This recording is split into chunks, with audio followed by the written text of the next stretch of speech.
کہ آج 2 شعبان المعظم ہے اور آج امام اعظم ابو حنیفہ، ہم کروڑوں حنفیوں کے پیشوا، ان کا یوم بھی ہے۔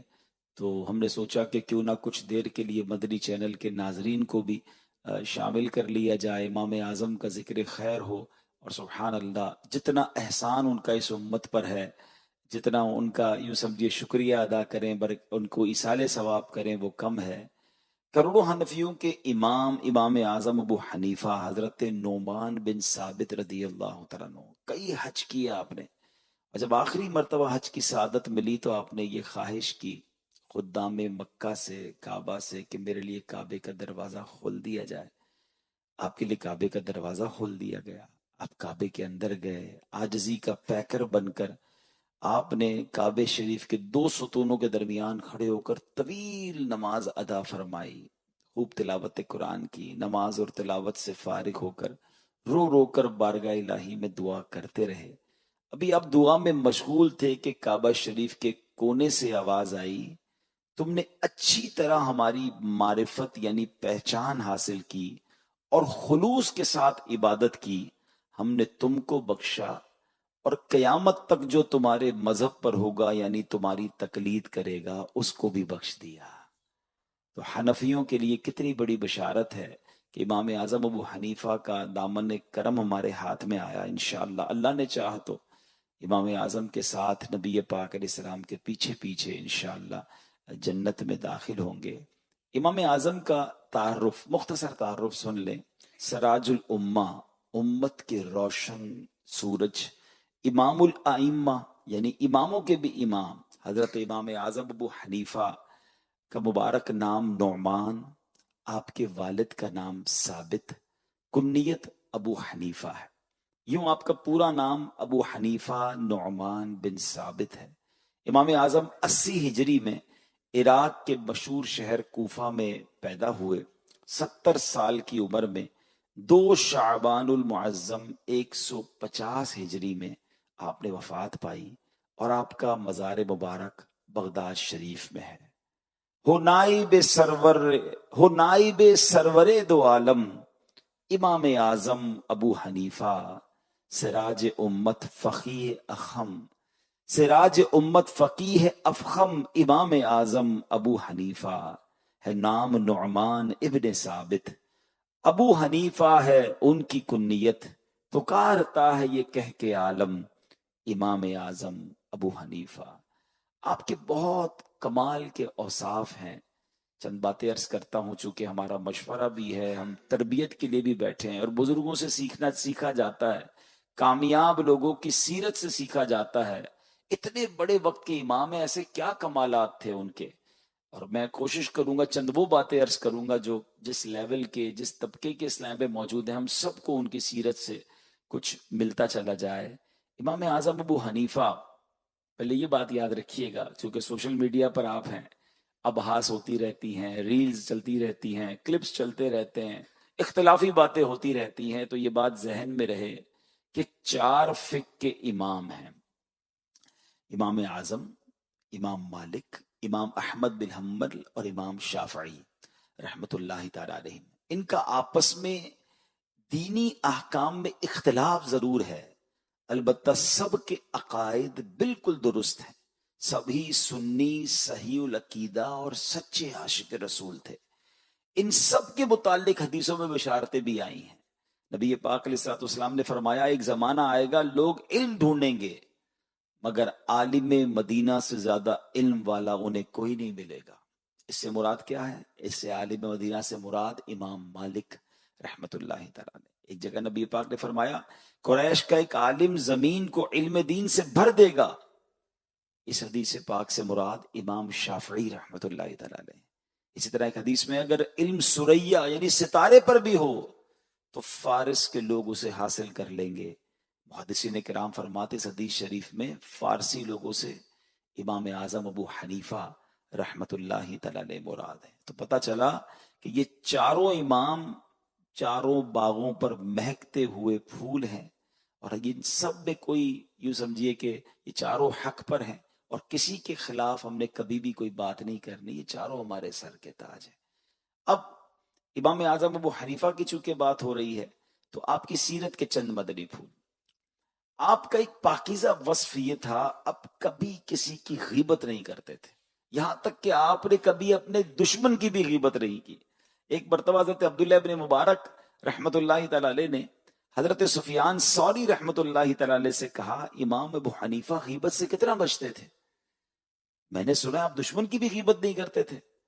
حضرت سفیان ثوری رحمت اللہ تعالی علیہ فرماتے ہیں، خدا کی قسم امام اعظم بہت زیادہ عقل مند تھے، پھر آپ کیسے گوارا کر سکتے تھے کہ اپنی قیمتی نیکیاں غیبت کر کے ضائع کر دیں. کیا کمال کی بات کی ہے. لوگ کہتے ہیں میں بڑا عقل مند ہوں، میں بڑا انٹیلیجنٹ ہوں، بڑا جینیس ہوں. آپ جینیس ہیں اور اپنی نیکیاں برباد کر رہے ہیں.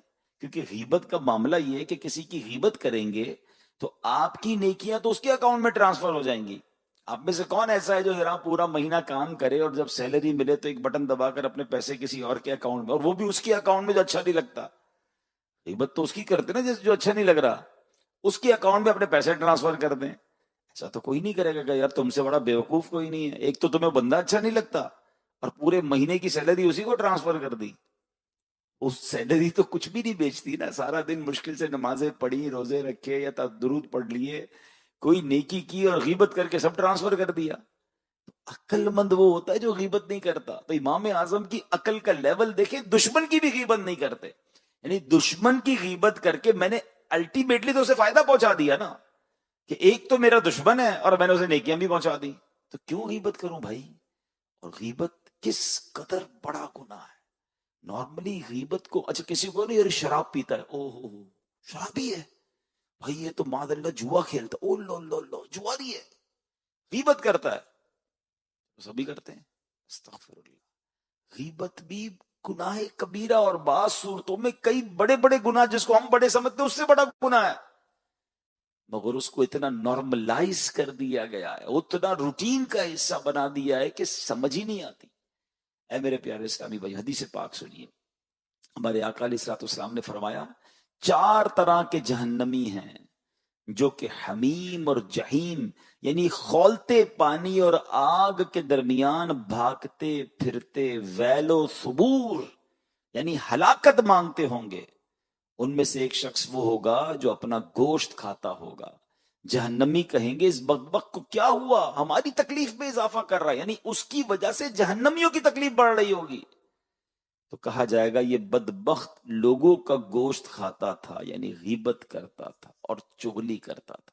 یعنی غیبت کرنے والے، چغلی کرنے والے کا قیامت میں عذاب ایسا ہوگا کہ اس کے عذاب کی وجہ سے جہنم کے جو لوگ ہوں گے ان کو بھی تکلیف ہو رہی ہوگی. اس قدر بڑا عذاب. آج ہم نے 2-3 دن سے ریلز دیکھ رہے ہیں، ویڈیوز دیکھ رہے ہیں، گل پلازا کی آگ دیکھ رہے ہیں. وہ بھڑکتی آگ ہے جس سے لوگ نکل نہ پائے، کس طرح شہید ہو گئے، جھلس گئے، پہچانے نہیں جا رہے، ڈی این اے ہو رہے ہیں. میری کل کراچی یونیورسٹی میں بات ہو رہی تھی، تو جو یونیورسٹی کے لوگ ہیں یا جہاں پر ریسرچ ہوتی ہے وہاں کے ایک مجھے اہم ذمہ دار کا میسج آیا کہ ہمارے جو ریسرچ سینٹرز ہیں وہاں پر ہر تھوڑی دیر بعد کچھ اعضاء لائے جا رہے ہیں، 24 گھنٹے کام ہو رہا ہے، ڈی این اے ٹیسٹ کر کے بتایا جا رہا ہے کہ کس کا جنازہ ہے، یہ کس کی میت ہے. مگر اب تو جو حال ہوا کہ اب جو پارٹس مل رہے ہیں وہ تو پارٹس بھی نہیں مل رہے، اب تو ہڈیاں مل رہی ہیں. یہ دنیا کی آگ ہے جو اس طرح جلا کے راکھ کر دیتی. ہم دعا کرتے ہیں اللہ سے جتنے شہید ہوئے اللہ ان کی مغفرت فرمائے. میں سمجھانے کے لیے کہہ رہا ہوں. میں تو آج ایک جنازہ پڑھا کر آیا ہوں اور مبلغ دعوت اسلامی محمد سرفراز اتاری کا ہزاروں لوگ اس وقت موجود تھے. ابھی ظہر کی نماز کے بعد وہ جنازہ تھا کراچی کے ایک علاقے میں، اور کئی لوگ اشکبار تھے. ان کی نیک نامی، ان کے بارے میں جو باتیں میں سن رہا تھا، علماء تھے بڑی تعداد میں، اور سب یہی کہہ رہے تھے کہ مسجد کی تعمیر ہو، نیکی کی دعوت ہو، دین کا کوئی کام ہو، غریبوں کی مدد ہو، ہر معاملے میں بندہ آگے تھا. بلکہ یہ تو نئی بات مجھے آج پتا چلی کہ یہ باہر آ چکے تھے گل پلازا سے، مگر 2-3 بار اندر گئے کہ کچھ اور لوگوں کو نکال لوں، کسی اور کو مدد کر دوں. اور آخری میسج جو پوری دنیا نے سنا کہ ان کا میسج یہ تھا کہ اگر مجھ سے کوئی غلطی ہو گئی ہے تو معاف کر دیجیے گا. یہ بھی کتنی پیاری تربیت ہے دعوت اسلامی کی کہ آخری وقت یہ خیال آیا کہ مجھ پر کوئی حقوق العباد باقی نہ رہے. اور آج میں نے جنازے میں ایک بڑا عجیب منظر دیکھا. بڑے جنازے پڑھے ہیں، جنازوں میں شرکت کی ہے، آج ہزاروں لوگ تو تھے، مگر جب میں جنازے سے فارغ ہوا اور دعا کا وقت آیا، جنازے سے پہلے کہیں دور دور تک آسمان پہ بادل نظر نہیں آ رہے تھے، لیکن جیسے ہی دعا کے لیے ہاتھ اٹھے تو بارش برسنا شروع ہوئی، اور جیسے ہی وہ بارش کے قطرے ہمارے ہاتھوں پر پڑے تو کئی لوگوں کی آنکھوں سے بھی آنسو برسنا شروع ہو گئے، کہ ہم نے یہ سنا بھی ہے، پڑھا بھی ہے کہ جنازے کے وقت اگر اس طرح بارش برسے اور ایسا موسم ہو جائے تو یہ اس کی مغفرت یا اس کی قبولیت کی دلیل ہے۔ تو اللہ ان کی بے حساب مغفرت فرمایا۔ لیکن اس آگ سے سیکھا کیا میں نے اور آپ نے؟ یہ دنیا کی آگ ہے جو قابو میں نہ آئی، ہزاروں گیلن پانی ڈالا گیا، بڑے کیمیکلز ڈالے گئے، قابو میں نہ آئی۔ جہنم کی آگ کیسی ہوگی؟ ہم لمحہ بھی برداشت نہیں کر سکیں گے۔ ہم ایسے گناہ کیسے کر لیتے ہیں؟ ایسی خطائیں کرتے وقت کیوں نہیں سوچتے؟ حرام کمانے والا، دھوکہ دینے والا، غیبت کرنے والا، لوگوں کو ستانے والا، کبیرہ گناہوں میں مبتلا شخص یہ کیوں نہیں سوچتا کہ جہنم کی آگ سے کیسے بچوں گا، کیسے برداشت کروں؟ اب آپ نے سنا کہ غیبت کرنے والے کو جو عذاب ہوگا اس کی وجہ سے جہنمیوں کی بھی تکلیف ہو رہی ہوگی۔ ایک اور حدیث میں میرے آقا علیہ الصلوۃ والسلام فرماتے ہیں، ابھی شب معراج ہم نے منائی نا، شب معراج ایسی قوم کے پاس سے میرا گزر ہوا جو اپنے چہروں اور سینوں کو تانبے کے ناخنوں سے نوچ رہے تھے۔ میں نے پوچھا ہے جبرائیل یہ کون لوگ ہیں؟ کہا یہ وہ لوگ ہیں جو لوگوں کا گوشت کھاتے ہیں، یعنی غیبت کرتے تھے اور ان کی عزت خراب کرتے تھے۔ اب چونکہ مل کے کام کر رہے ہیں، فلاں کا یہ معاملہ ہو گیا، پتہ چلا فلاں نے یہ کر دیا، فلاں کے بارے میں یہ بات آ گئی، فلاں کا یہ میسج آ گیا، فلاں کو فلاں نے بلا لیا۔ اللہ اکبر، نہ جانے کتنی غیبتیں کر کے ہم کتنے گناہ کر چکے ہوں گے۔ اور پھر اس کے ساتھ ساتھ لوگوں کے عیب اچھالنا۔ اگر کسی کی کوئی غلطی پتہ بھی چل گئی ہے تو انسان ہی ہے نا، انسان سے ہی غلطی ہوتی ہے کہ ہم اس طرح لوگوں کے عیب اچھالیں گے، اللہ کو کیا جواب دیں گے؟ کبھی بھی نہیں۔ اپنے ڈپارٹمنٹ میں، اپنے شعبے میں اگر کسی کا کوئی معاملہ ہو بھی گیا تو وہ جانے، اس کے نگران جانے۔ نگران شورا نے ایک بہت پیارا جملہ کچھ عرصہ پہلے فرمایا تھا کہ نگران کی نگرانی نہ کرو، اس کا نگران موجود ہے۔ ہم کیوں دوربین لگا کے بیٹھتے ہیں کون کب آیا، کون کب گیا، کون کدھر جا رہا ہے، کوئی کدھر آ رہا ہے، کسی کے پاس پیسے کدھر سے آئے، کسی نے خرچہ کدھر سے کیا۔ ہمیں کوئی آڈٹ مجلس میں نہیں بٹھایا گیا، ہمیں کسی قسم کی کوئی ذمہ داری نہیں دی گئی ہے، لیکن سوچیں کہیں اس کی وجہ سے میں اپنے نامہ اعمال میں غیبت کا انبار تو نہیں لگا رہا؟ میں فیضان مدینہ میں آ کر کہیں اپنے لیے کوئی بہت بڑا گناہ کا سر تو اکٹھا نہیں کر رہا۔ فیضان مدینہ تو وہ ہے جہاں آ کے لوگ سدھر رہے ہیں، فیضان مدینہ وہ جہاں سے آ کر لوگ مدینے کا فیضان لے کے جا رہے ہیں۔ غیبت کرنے والے غیبت چھوڑ بیٹھے فیضان مدینہ آنے کی وجہ سے، یا انہی کلپس کو دیکھنے کی وجہ سے جو آپ نے بنائے۔ کبھی آپ سوچیں نا، آپ خود دیکھیں، آپ کمنٹس پڑھتے ہوں گے کہ ہمارے بعض اوقات ایک ایک کلپ پر ملینز ویوز ہوتے ہیں، اور کلپس پڑھیں تو لوگ کہتے ہیں ہم نے توبہ کر لی، ہم نے یہ گناہ چھوڑ دیا، آئندہ نہیں کریں گے۔ لیکن جس نے کلپ ایڈٹ کیا اس نے یہ گناہ چھوڑا؟ جو اس شعبے میں ذمہ دار ہیں کیا ان کے اندر یہ بہتری آئی؟ یہ سب ہمیں سوچنا ہے، کہیں چراغ تلے اندھیرا نہ ہو جائے۔ آگے چلتے ہیں۔ امام اعظم ابو حنیفہ کا ایک اور کمال کا وصف، اللہ والے ہیں نا، اللہ کرامت عطا فرماتا ہے۔ ایک بار کیا ہوا کہ آپ جامع مسجد کوفہ کے وضو خانے پہ تشریف لے گئے تو ایک نوجوان کو وضو کرتے دیکھا۔ اب وضو کا جو استعمال شدہ پانی تھا اس کے قطرے ٹپکتے ہیں، ہم بھی وضو کرتے ہیں پانی ٹپکتا ہے، مگر اللہ نے وہ بصیرت، وہ نظر دی تھی کہ آپ نے جو ٹپکتے ہوئے قطرے دیکھے نا، تو آپ نے ایک شخص سے فرمایا اے میرے بھائی تو بدکاری سے توبہ کر لے۔ اس نے کہا حضور میں نے توبہ کی۔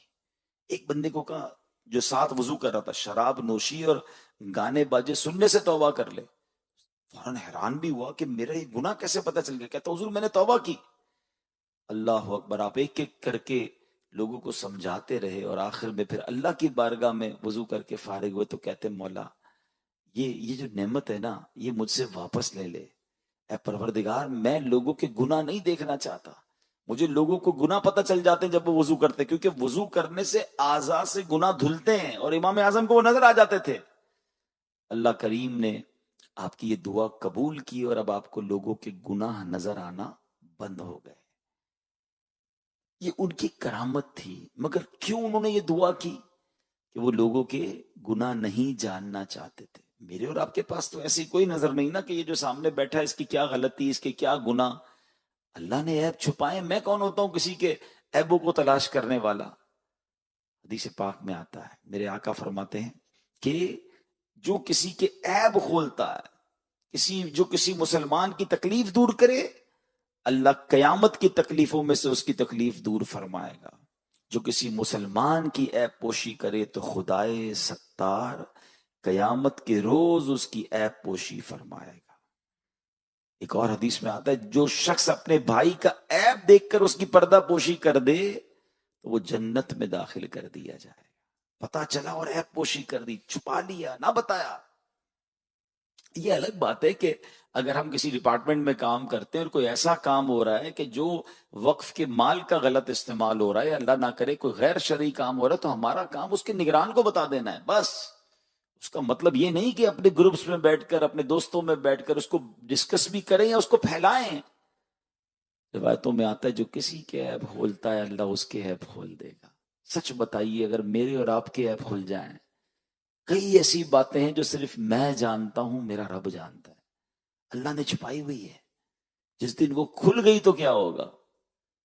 اب ذرا غور کریں کہ ہمارا رب ہمارے عیب چھپائے. اچھا اللہ سے یہ دعا بھی تو کرتے ہیں نا، یا اللہ عیب چھپائی رکھنا، زندگی میں بھی چھپائی رکھنا، موت کے وقت بھی چھپائی رکھنا، آخرت میں قیامت کے دن بھی چھپا کے رکھنا.